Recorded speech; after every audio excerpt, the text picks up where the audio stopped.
Hey everybody, wanted to spend a few minutes today talking about a couple additional ways to go about academic research.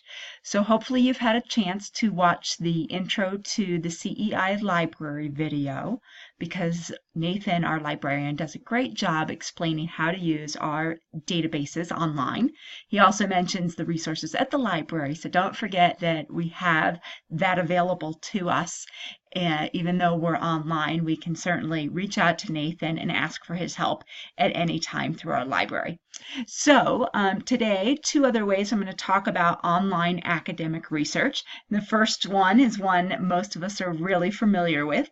It's Google. Okay, but if I just Google a topic, I'm going to get probably hundreds of thousands of website hits that aren't necessarily academic or useful. So give you a quick example. Say I was going to do my topic on the delisting of the grizzly bear from the endangered species list. Okay, so you'll see I have about 95,300 results. And the first couple that are coming up, I've got a .org here. Okay, it's a grizzly bear conservation website. So I can know right off the bat, .org is a nonprofit organization with a mission to support, in this case, grizzly bear conservation. So I'm probably going to be getting some biased information. .gov, okay, we're on the right track here. Government sites aren't necessarily considered academic, but we hope that they aren't biased and can point us in the right direction. Okay, here's another .org. Here's a .gov, so we're doing okay there. NationalGeographic.com. Now that's a reputable source, National Geographic, but that does not qualify it as academic. Okay, so make sure you also watch the scholarly and academic sources versus popular source. National Geographic would be considered a popular source. There's another .gov, another .org. So to find the stuff that would really be useful, WashingtonPost.com. Again, a lot of these are sources we're going to be using in our daily lives, but not considered academic research. So what I want to do is be a lot more efficient here. So I'm going to go back to my Google, and instead of just typing in to Google here, I'm going to actually do a Google advanced, if I can type today, advanced search.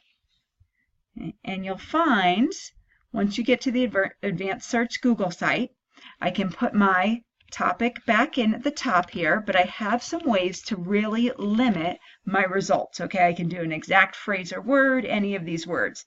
If I scroll down, you'll see I can have something last updated.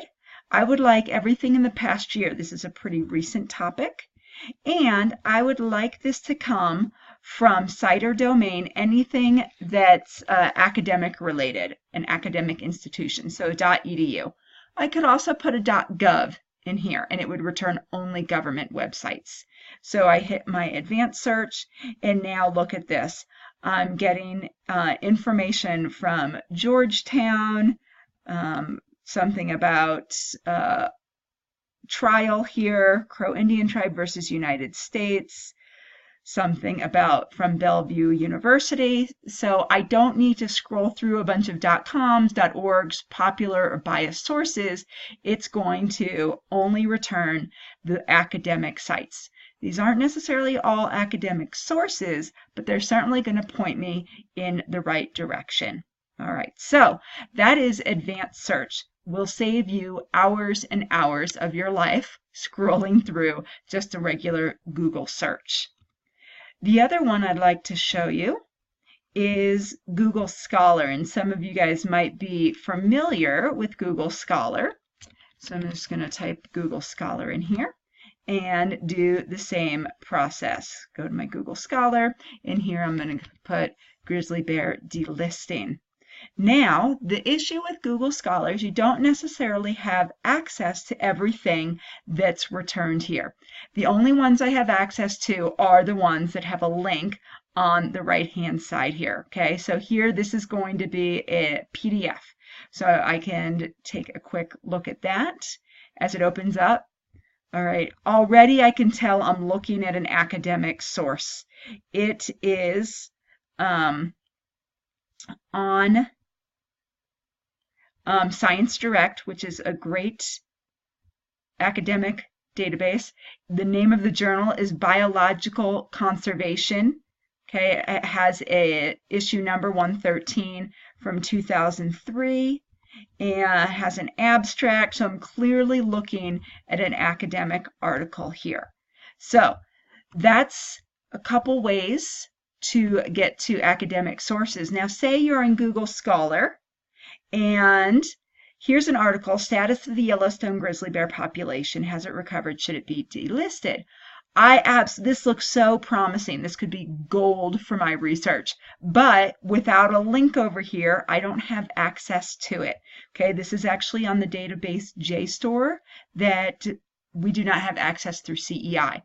But what I could do is I could send Nathan Brown, our librarian, a quick email and ask him if he could get me access to this article. Okay, there are options that Nathan has that we might not find just on Google Scholar. So Google Scholar is another great resource in addition to our CEI databases and Google Advanced Search. The problem is that you might need to do a little bit more digging to actually get to the article itself. So hopefully those two additions to your academic research skills and toolbox will help you as you are drafting your first essay this week. If you need any help, reach out, and I look forward to reading your drafts.